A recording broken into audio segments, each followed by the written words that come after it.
প্রশ্নের জবাব দাও।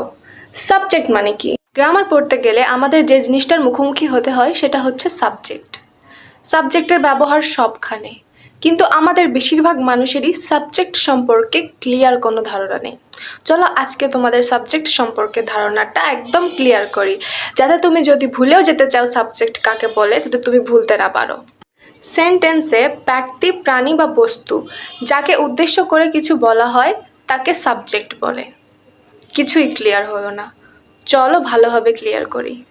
সাবজেক্টকে বাংলা ব্যাকরণের ভাষায় আমরা বলতে পারি কর্তা। কোনো একটা বাড়ির কর্তা যেমন বাড়ির সব কাজ পরিচালনা করে, সেন্টেন্সের মধ্যে সাবজেক্ট তেমন সব কিছু পরিচালনা করে। আর একটু ক্লিয়ার হয়নি?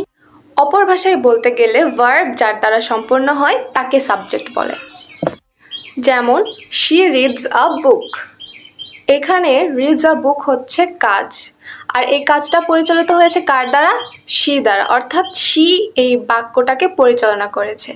আর এখানে ভার্বটাও শি দ্বারা পরিচালিত হয়েছে, তাই আমরা বলতে পারি শি এখানে সাবজেক্ট। Ratul plays football. এখানে ভার্ব হচ্ছে প্লে, আর এই ভার্বটা সম্পূর্ণ করেছে কে? রাতুল। রাতুল প্লেস ফুটবল, অর্থাৎ রাতুল এখানে সাবজেক্ট। She is beautiful.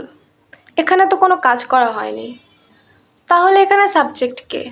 দেখো, আমরা প্রথমেই বলেছি যাকে উদ্দেশ্য করে কিছু বলা হয়, অর্থাৎ এখানে শি সম্পর্কে বলা হয়েছে, তাই এটার সাবজেক্ট হচ্ছে she. Dhaka is a big city. এখানে সাবজেক্ট হচ্ছে Dhaka. Jamal and Kamal will come today.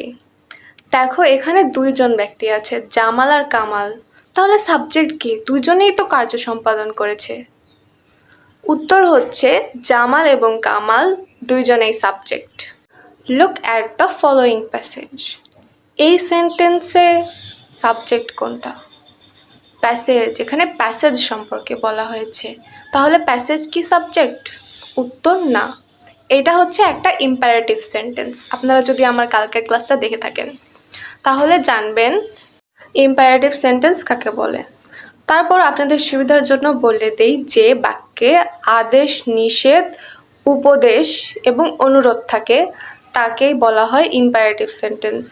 Look at the following passage, এখানে আদেশ দেওয়া হয়েছে, আর ইম্পারেটিভ সেন্টেন্সে ইউ উচ্চ থাকে। ইম্পারেটিভ সেন্টেন্সে আমরা কখনোই বলি না you look at the following passage, আমরা বলি look at the following passage.